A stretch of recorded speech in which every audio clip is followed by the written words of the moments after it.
I've spent my whole life studying wealth, not just how to build it, but what destroys it. And after 94 years, I can tell you something with absolute certainty. Most people aren't poor because they don't make enough money. They're poor because they buy the wrong things. It's that simple and that complicated because these wrong things, they don't look wrong at first. They look normal. Everyone's buying them. Society tells you that you should buy them. They might even make you feel good temporarily, but they're destroying your wealth silently, slowly, year after year, like termites eating away at the foundation of a house. You don't see the damage until it's too late. Today, I want to talk about 5 things that most people buy without thinking twice. 5 things that seem harmless, maybe even necessary. But if you want to get rich, really rich, you need to stop buying them immediately. And I'm not talking about small luxuries. I'm talking about major wealth killers. Things that can cost you hundreds of thousands, even millions of dollars over your lifetime.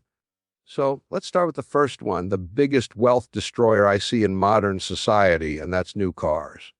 Now, I know what you're thinking, Warren. Everybody needs a car. How is that a wealth destroyer? Well, let me explain. It's not cars themselves. It's new cars, brand new cars that people buy straight off the lot. A new car is one of the worst financial decisions you can make. And yet, millions of people make this decision every single year. They walk into a dealership, they smell that new car smell, and they sign their financial freedom away. Here's why new cars are so devastating. The moment you drive a new car off the lot, it loses about 10 to 20% of its value immediately. You haven't even made it home yet, and you've already lost thousands of dollars. Then over the next 5 years, that car will lose about 60% of its value. So a 40,000 car becomes a 16,000 car. You've lost 24,000 just by owning it. But it gets worse because most people don't buy cars with cash, they finance them. So now you're not just losing money on depreciation, you're also paying interest, thousands more dollars over the life of the loan. Let's do the complete math. You buy a 40,000 car, you finance it over 5 years at 5% interest. Your monthly payment is about $754. Over 5 years, you'll pay about $45,240 total. And at the end of those 5 years, your car is worth about $16,000. So you paid $45,000 to own something worth $16,000. You've lost $29,000, almost $30,000 gone, vanished. Now, here's what kills me. That same $30,000, if you had invested it instead at 10% annual returns, in 30 years, it would be worth about $523,000 from one decision, one choice to not buy a new car. And it's not just one car, is it? Most people buy a new car every 5 to 7 years. So over a lifetime, this decision gets made 5, 6, 7 times. We're talking about millions of dollars in lost wealth. I've never bought a new car. Never. Not when I was poor, and certainly not now. I buy used cars, reliable, boring, practical cars, and I drive them until they can't be driven anymore. People think this is strange. They say, Warren, you're worth over $100 billion. You could buy any car you want. Why do you drive that old thing? And I tell them, because a car is transportation. It gets me from point A to point B. A new car doesn't get me there any better than a used one. So, why would I waste money on it? That's the mindset shift you need. A car is not a status symbol. It's not an expression of your success. It's a tool, a depreciating tool that costs you money every single day you own it. So, if you want to get rich, stop buying new cars. Buy a reliable used car that's 5 to 7 years old. Pay cash for it. Drive it for 10 years or more. And invest every dollar you're saving by not having a car payment. That one decision will make you wealthy over time. I promise you that. All right. The second thing you need to stop buying if you want to get rich, and this one's painful for a lot of people, is a house that's too expensive for your income.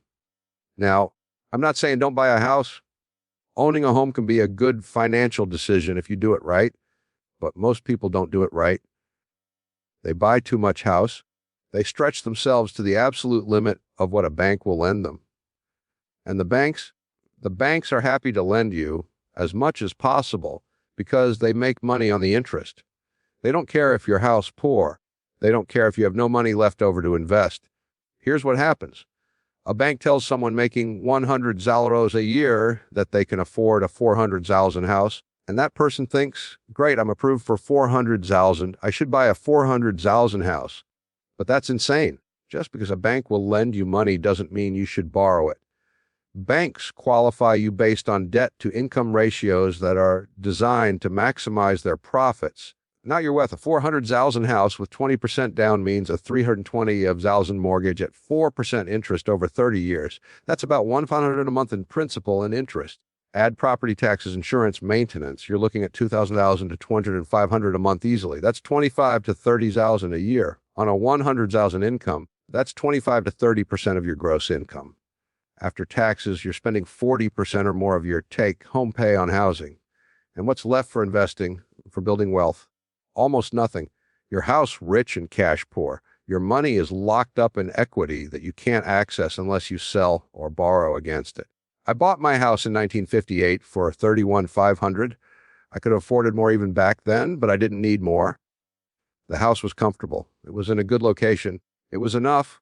And because I kept my housing costs low, I had money to invest, to buy stocks, to build businesses. That's how I built wealth. Not by living in the biggest house I could afford, but by living in a modest house and investing the difference. Here's my rule for housing. Your house should cost no more than 2.5 to 3 times your annual income, ideally less. So, if you make $100 in a year, you should be looking at houses in the $250,000 to $300,000 range, not $400,000, and you should put at least 20% down to avoid PMI, and you should get a 15-year mortgage, not a 30-year one. Pay it off as fast as you can so you're not paying interest for decades. Most people do the opposite. They buy the maximum house they can get approved for. They put down the minimum. They take a 30-year mortgage, and then they wonder why they can't get ahead financially. Your house should support your wealth building, not prevent it. It should be a place to live, not a financial anchor that drowns you in payments and maintenance. So, if you want to get rich, stop buying houses that are too expensive. Buy less house than you can afford and invest the money you're saving in mortgage payments, property taxes, and maintenance. Over 30 years, the difference between a modest house and an expensive one could be $1 million or more in investment growth. That's the real cost of buying too much house. The third thing you need to stop buying, and this one might surprise you, is brand new furniture and home decor. People don't think of furniture as a big expense, but it adds up fast. A new couch costs $2,000, a dining room set $3,000, bedroom furniture another few thousand. Decorations, artwork, rugs, lamps. Before you know it, you've spent $20,000, $30,000, $40,000 furnishing your house. And for what? Furniture is furniture. It serves a function. You sit on it. You eat at it. You sleep in it. Brand new furniture doesn't do any of these things better than gently used furniture. But people buy new because they want their house to look nice. They want to impress visitors. They want that showroom feeling, and furniture stores are happy to sell it to them, often with financing at high interest rates. So now you're paying interest on furniture that's losing value because furniture depreciates too. Not as fast as cars, but it still loses value, especially modern furniture that's not built to last. Here's what wealthy people do. They buy used furniture. They shop at estate sales, garage sales, thrift stores, online marketplaces. They find quality pieces at a fraction of retail price. Or they buy new furniture very slowly over many years. They start with the essentials and add pieces as they can afford them with cash. They don't furnish an entire house in one shopping trip with store credit. I've had some of the same furniture for decades. Some pieces I bought used. Some I bought new but have kept forever because they still work fine. I've never understood the need to constantly redecorate or buy new furniture just because styles change. Let me give you some numbers. Let's say you spend $30,000 furnishing your house with new furniture. That's typical for a middle-class home these days. If you had bought used furniture instead for $10,000, and you absolutely can furnish a nice home for that amount, if you're patient and shop smart, you'd save $20,000 and $28,000 invested at 10% returns for 30 years becomes about $349,000. $350 from buying used furniture instead of new. That's not pocket change. That's real wealth. That's financial freedom. All because you were willing to buy furniture that someone else used first. Most people won't do this. They think used furniture is beneath them. They want everything new and perfect, and they pay dearly for that preference.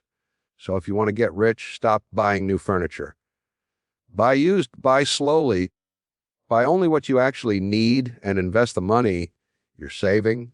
Your furniture doesn't care if it's building your wealth, but your investment account does. The fourth thing you need to stop buying, and this is a big one in modern society, is the latest technology and gadgets. You know what I mean? The newest iPhone every year. The latest laptop, even though your current one works fine. Smart home devices, gaming systems, tablets, smartwatches, wireless earbuds, all the gadgets that technology companies convince you that you need. But here's the thing, you don't need them. Not really. They're wants, not needs. And they're expensive ones that become outdated almost immediately. A new iPhone costs $30,000 or more. Every year a new model comes out and millions of people line up to buy it even though their current phone works perfectly fine. Let's say you buy a new iPhone every 2 years instead of every year. That's $500 a year. You're saving over 40 years of your adult life. That's $20 and saved. But it's not just $20,000. It's $20,000 invested at 10% returns over 40 years. That's about $979,000. Almost $1 million from not upgrading your phone every year. And phones are just one example. The same principle applies to laptops, tablets, televisions, all of it. Technology companies have convinced people that they need the latest and greatest, but they don't. I don't own a smartphone. I have a flip phone. Does everything I need it to do. Makes calls. That's it. And people think I'm ancient. They think I'm out of touch. But you know what? My flip phone costs almost nothing. It doesn't need to be upgraded. It doesn't distract me. It doesn't cost me money on apps or subscriptions. It's just a tool that does its job. Now, I'm not saying you need to get a flip phone. I understand that smartphones are useful for most people, but you don't need the latest model. You can keep your phone for 4 or 5 years instead of 2. You can buy last year's model at a discount. You can take care of your devices so they last longer. The same applies to computers. A laptop that's a few years old can still do everything you need. You don't need the latest model with the fastest processor unless you're doing specialized work that actually requires it. Most people upgrade their technology not because they need to, but because they want the new features, because they want to feel current, because advertising has convinced them that old technology is worthless. But wealthy people see through this. They use technology until it stops working or becomes truly obsolete. They don't chase the latest gadgets. They view technology as a tool, not as a status symbol. So if you want to get rich, stop buying the latest technology. Use what you have until it actually needs replacing. Buy refurbished or previous generation models. Resist the urge to upgrade just because something new came out. Every dollar you don't spend on gadgets is a dollar that can compound into wealth. And over a lifetime, those dollars add up to enormous amounts. Technology is supposed to make your life easier and more productive. But if it's making you poorer, then it's not serving you. It's serving the companies selling it to you. That's thing number 4. Stop buying the latest technology. It's one of the biggest wealth destroyers in the modern world. And now the 5th and final thing you need to stop buying if you want to get rich, and this one's going to be controversial, is luxury experiences that you can't afford. I'm talking about expensive vacations, first-class flights, 5-star hotels, designer restaurants, VIP concert tickets, luxury cruises, all the experiences that people justify by saying, you only live once. I'm making memories. And look, I'm not against experiences. I'm not saying you shouldn't enjoy life. But there's a big difference between enjoying life affordably and spending money you don't have on luxuries you can't afford. Most people don't make this distinction. They see their friends posting vacation photos on social media. They feel like they're missing out, so they book an expensive trip they can't afford, often put it on credit cards. A luxury vacation can easily cost $5,000, $10,000, $15,000 for 1 week of your life. And then it's over, and all you have are photos and memories. Oh, and debt? Can't forget the debt. Here's what kills me about this. People will spend $10,000 on a vacation and then complain they can't afford to invest. They'll say, I don't have money to put into my retirement account. but they have money for a luxury cruise. The priorities are backwards. They're choosing temporary pleasure over permanent security. They're choosing 1 week of luxury over years of financial freedom. Now, I'm not saying don't take vacations. I'm saying take vacations you can afford. If you can't pay cash for it without impacting your investment goals, you can't afford it. Want to travel? Great. Find cheaper ways to do it.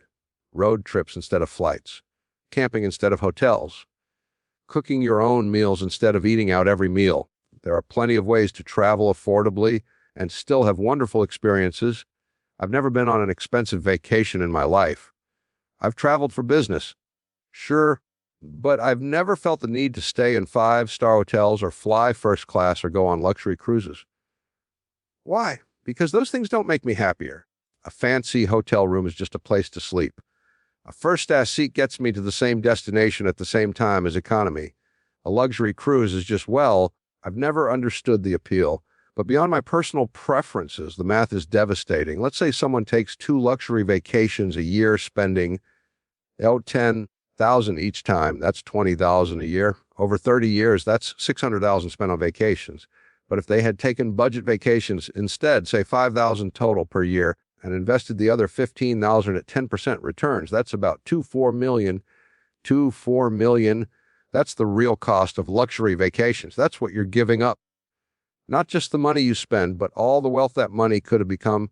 And here's the thing, budget vacations can be just as memorable as expensive ones, sometimes more so, because the best memories aren't usually about how much you spent.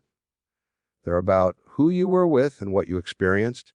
I've known people who took simple road trips with their families that they remember for the rest of their lives, and I've known people who spent $28,000 on a luxury vacation and barely remember it.